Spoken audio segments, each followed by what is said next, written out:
to part 2, the long overdue part 2 of the Famicom. Say hello, Famicom. Hello. Versus the NES. Hello. And I have a special treat for you. This is the in-depth comparison. And I have gone ahead and made special preparations, like the professional that I am, to show you some interesting things. Do not attempt this at home unless you're a trained professional. A little bit of surgery reveals the guts of the NES. You'll notice the Famicom is much smaller. And I've gone ahead and made some preparations to show you the business end of the Famicom, which you access completely different than the NES, even though they're virtually the same machine. And there you have it.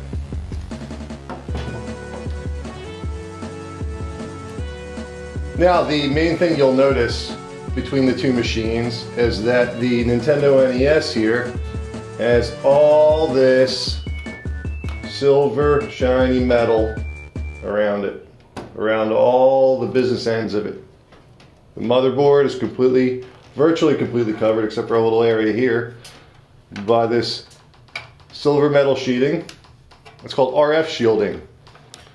And that is the stuff that keeps your Nintendo, when it's powered on, from interfering with other appliances, like televisions, radios, things of that nature, anything that can pick up a frequency, because these things, both of them, transmit frequencies. And that's how, if you have your Nintendo or your Famicom hooked up by the RF adapter, that's how it gets a signal to your TV. The Famicom, on the other hand, no metal in there. No RF shielding. It's very strange. I guess they don't have, or at least they didn't have regulations like that in Japan at the time. So there's a chance when using your Famicom that it may interfere with a couple other products you didn't intend it to. Now I'm going to go ahead and remove these screws for the RF shielding and remove the screws for the motherboard on the Famicom, so we can take a comparison motherboard to motherboard.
Okay, there we have the infamous NES 72-pin connector.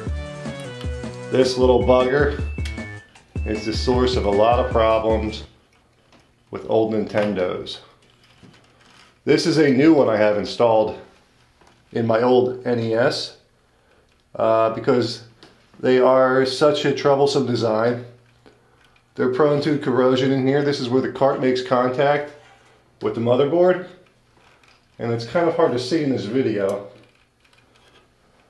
But the design of this cart caddy here, where you slide the carts in, press them down, bends those little pins back, and over time, causing a poor connection.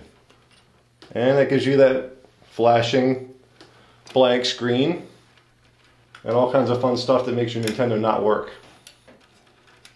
You can see on the underside, I don't know if you can see that well, there is another RF shield. And under that is all the fun stuff. I'm trying to do this without disconnecting the wires because they suck to put back on. There we go. I don't know if you can see that there. I'll try and get it a little closer to the camera. There is the brain of your NES. Ooh, pretty. Alright, I'm going to set this down and take a peek at the Famicom.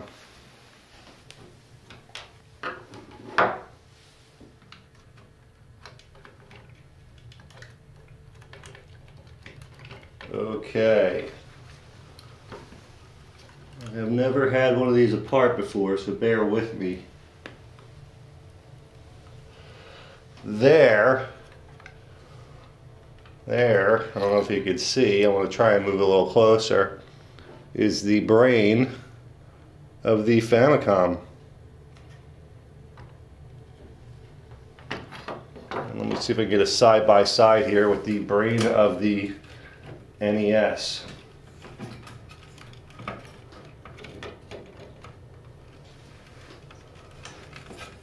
The NES motherboard is obviously bigger. The Famicom motherboard is split into two pieces. Everything's attached on the NES motherboard, including your RF modulator, which is back here, this big box. And the NES also has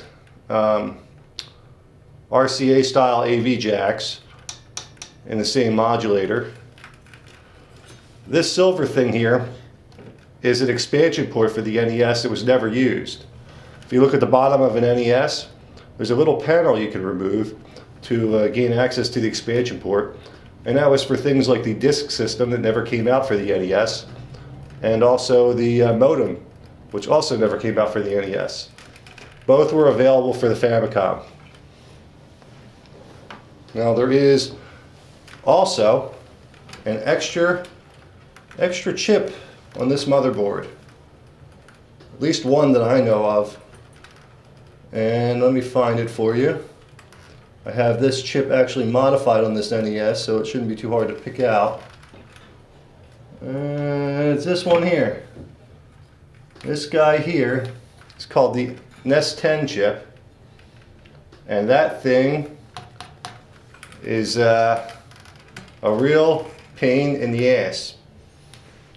That is the thing that prevents third-party software makers from developing unlicensed products for the NES.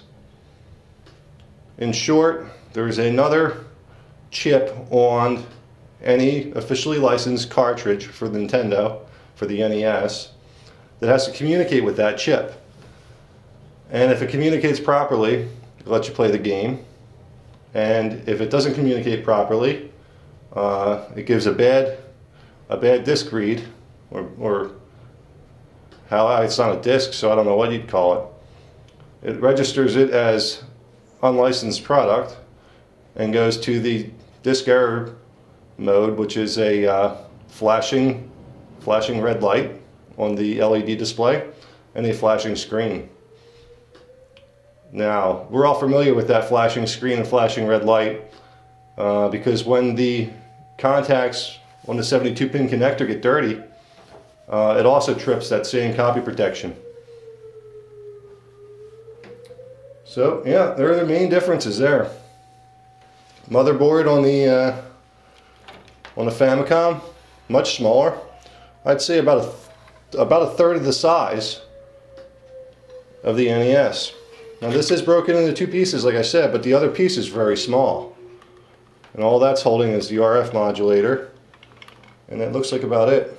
And it distributes, there's a power distribution from there. Same with that silver box on the NES, your power distribution's in there. And that's about it. Now hopefully everything goes back together again. I don't have any further problems. from tampering with my Famicom or NES. And that's about it. Well, I'm off to review some more games. I'm Dommy from Classic Games Revisited. Until next time.